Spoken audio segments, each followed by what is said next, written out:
In today's video, I'm going to teach you how to make a background transparent in Figma, whether you're designing a website, creating a digital illustration, or working on a personal project.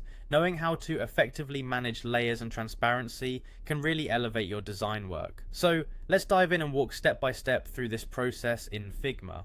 The first thing you need to do is log into Figma's website.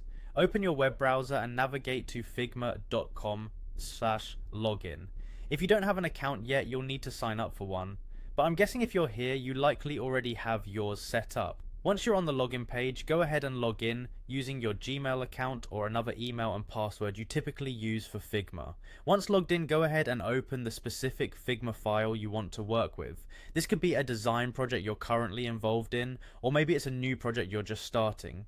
Either way, this file should contain the element or frame for which you want to change the background to transparent.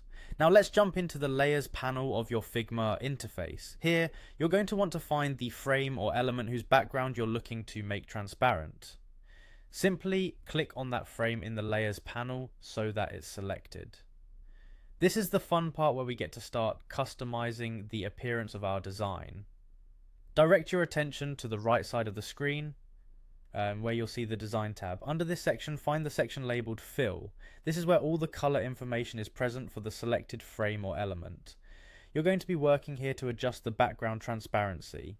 Inside the fill section, you will notice there is an opacity slider. This slider allows you to adjust how transparent or opaque your background is. Click on the fill color area and a range of options should appear. You'll see the opacity slider clearly. Drag this slider all the way to the left until it reads 0.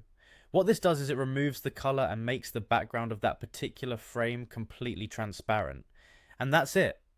By following these straightforward steps, you've not only made your background transparent, but you've also added a new skill to your Figma toolbox. Playing around with transparency can really open up a new range of possibilities in design by allowing layers and colors to interact in creative ways. Remember, practice makes perfect, so feel free to try this out on different elements and see how it can change your overall design. Thanks for watching and keep on creating.